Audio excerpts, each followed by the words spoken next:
What the fuck? What just happened to my truck? I know exactly what happened to my truck. Because I'm the idiot who spent 2 days working on this stupid edit. This is BeamNG 0.31, and today I'll show you the update's main features, go over the small but still noticeable improvements, and finally tell you about the interesting little thing I found buried in the game files. But before that, let me remind you that all footage is from the pre-release version, and that things may be different when the update comes out. Please like this fucking video. That is right, gentlemen. After 1 year of mistakenly predicting the T-Series remaster in every single one of my update videos, T-Series remaster, T-Series will be remastered, T-Series remaster, I can finally say that I was right. And guess what? All I needed to do was just ask them kindly. Devs, please. Anyways, the T-Series remaster is here. But after all this waiting, is it actually good? Well, let's begin with the fact that this is a full remaster. From far away, it's almost impossible to see a difference, but up close, you realize that there's little to nothing left from the old model. It really is Built from the ground up. and bro, the level of detail is on another level. From the fuel tanks, to the lights, and from the fifth wheel, to the engine, this your mum-sized vehicle looks absolutely gorgeous. And I'm happy to say that all this detail carries on into the cab, where you'll find creased leather, 2 knobs, and a lovely assortment of switches, which of course are fully interactive. Now, we can all agree that this is great, but devs, can you please get rid of the fucking boxes? We have interactive switches for the engine brake, center locking differentials, the fifth wheel, and this curious handle named PTO. What the fuck? PTO stands for power takeoff, and it is a system that transfers the engine mechanical power to an attachment, trailer, or separate machine, eliminating the need for a second or auxiliary engine to power said equipment. A common use case for PTO is to raise a hydraulically powered dump bed, as well as plug channel memberships. Join the Baby Blue Club today and gain access to exclusive spoilers, custom emojis, private BMP servers, and best of all, a lighter wallet. And gentlemen, the interactive parts don't stop there. If we flick the fifth wheel switch, open the door, and get out, we can adjust its position based on the type of load we're carrying. Load. Or, if we head to the opposite side of the vehicular device, we can pop the hood and admire the absolute unit that is the engine, which by the way, has a brand new sound.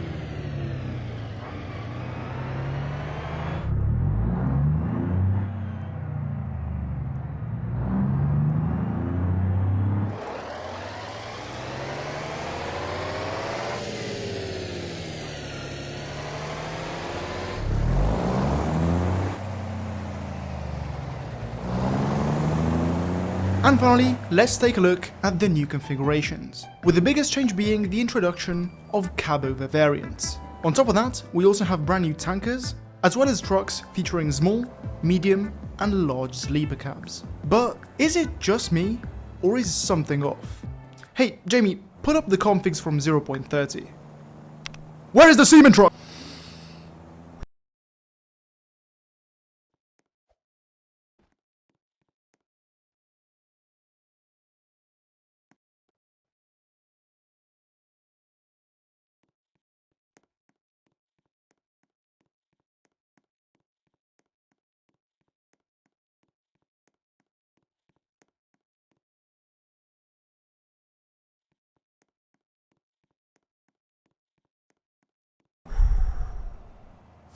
Apparently, the devs had a skill issue and the remastered cement mixer is still being cooked. I know this is devastating news, but don't worry, because there's still a bunch more cool shit to talk about, starting with dynamic mirrors.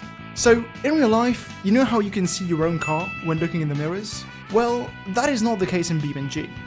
Until now. This is one of those features that I've been begging to be added for a very long time, and seeing it finally in-game is satisfying to a level which is beyond human comprehension. And yeah, this is where the good news ends. First up, dynamic mirrors are only available on the T-Series, so all other cars are still stuck with this crap. And then there's the performance hit. In an easy to run map, like Grid Map, enabling dynamic mirrors took me from 140 FPS to 120. Which is good. On the other hand, doing the same on West Coast took me from a stable 60 FPS down to 50.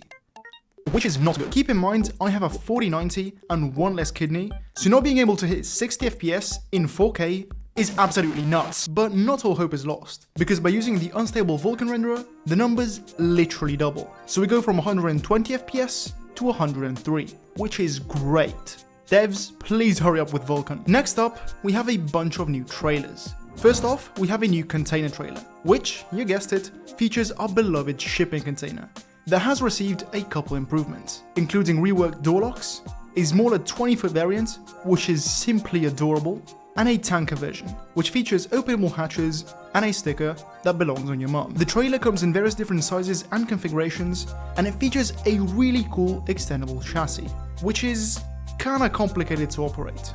Let me show you what I mean. Spawn the trailer and the truck. Connect the trailer to the truck. Cut off the trailer from the air supply. Get out of the truck. Snap your ankle and claim insurance for accidental damage. Disengage the pneumatic locking pins. Get back in the truck. Drive forward to extend the trailer. Get out of the truck again. Defend yourself in court after being sued for insurance fraud. Re-engage the pneumatic locking pins. Get back in the truck again. And after all that, you can simply set off. Huh? What is that noise?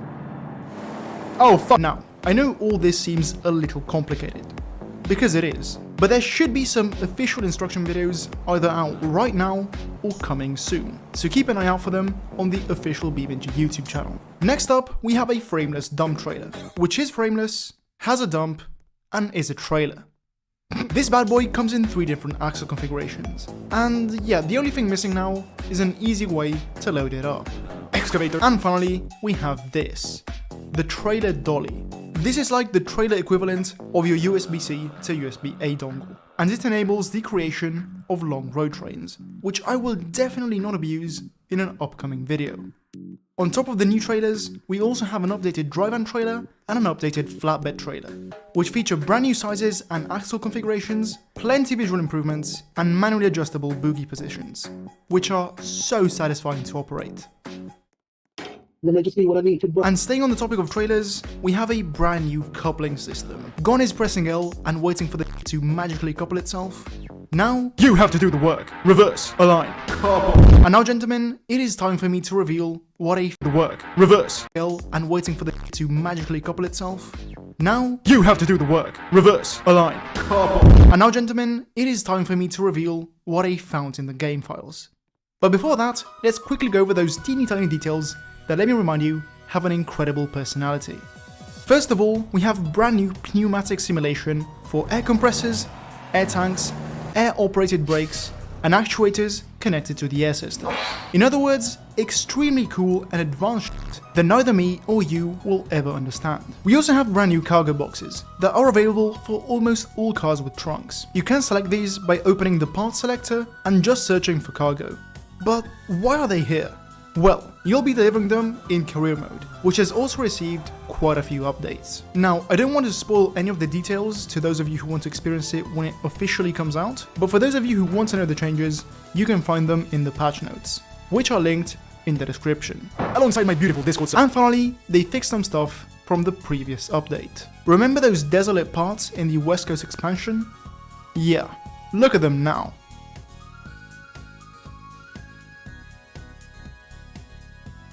And you know what that is? That is a dynamic fuel price display. They also added interactive switches to the errata, which is something I really complained about. And finally, after seeing me fighting for my life to perform the simple action of opening the pigeon's door in VR, the devs have decided to gift us longer arms. And gentlemen, that is all for this update. But what about the next one? T-Series Remaster. But actually, that brings me on to what I found in the game files, because it is directly linked to the T-Series. You see, prior to this update, the T-Series was internally referred to as Semi, but now it has changed to US Semi, and this can only mean one thing. Euro Truck!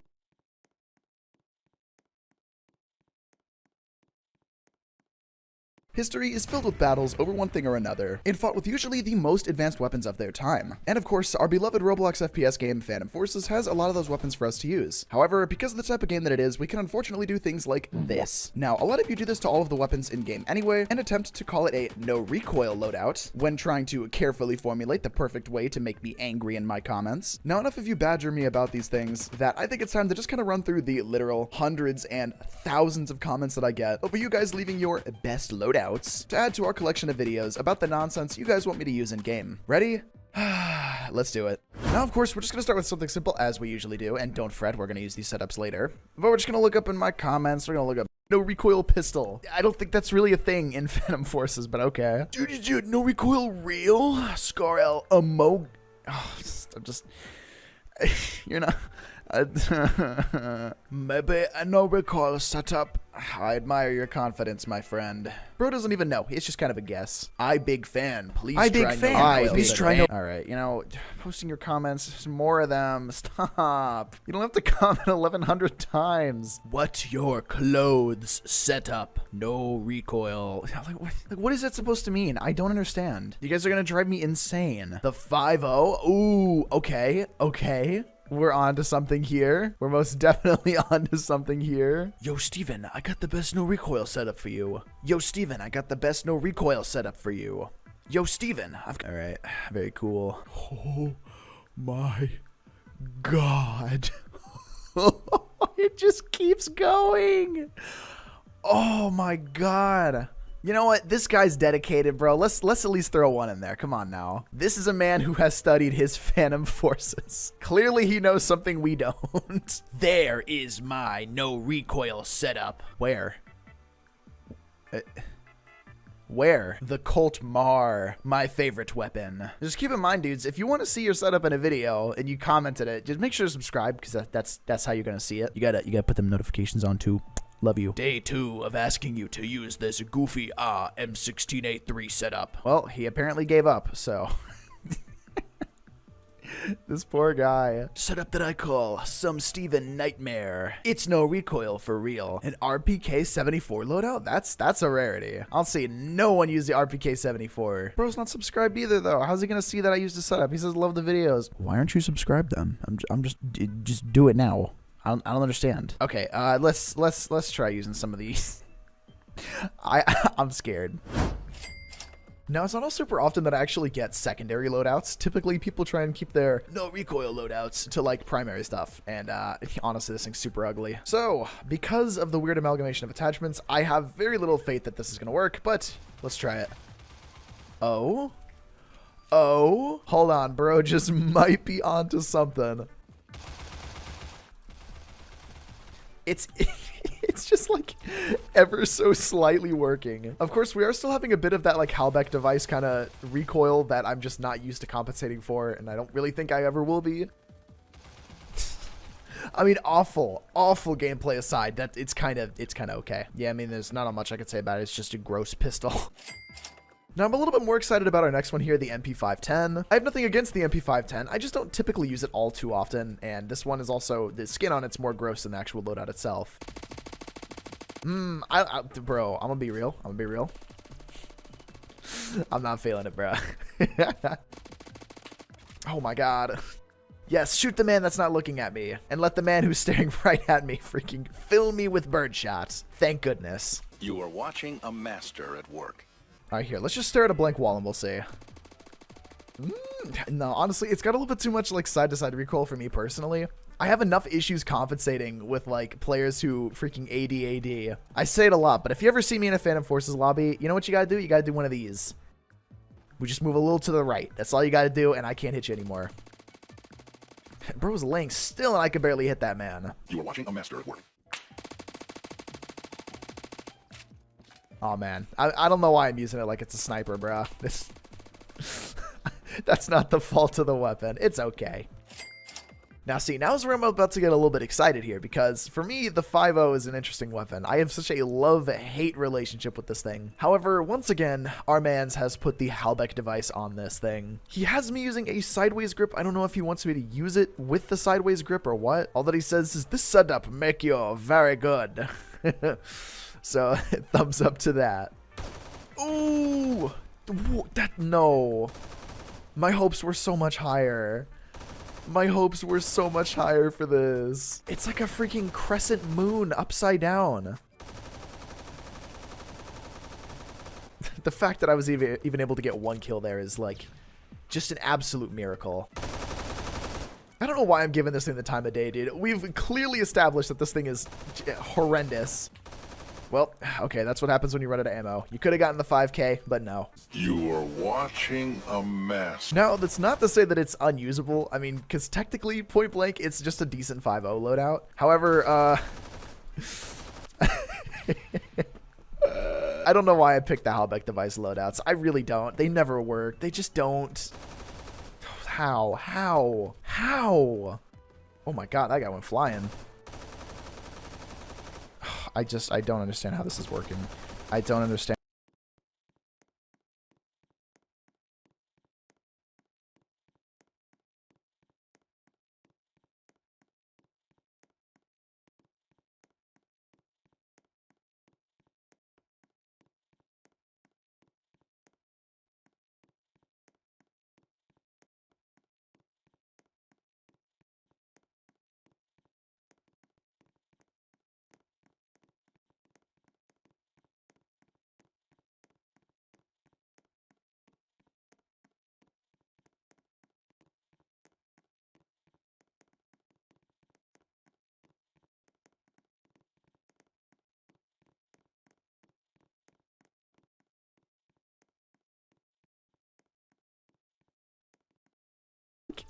Ever so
Does it work?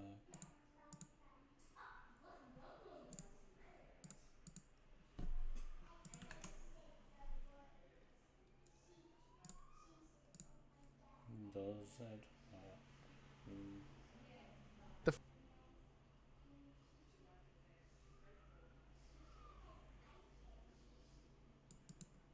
Does it work?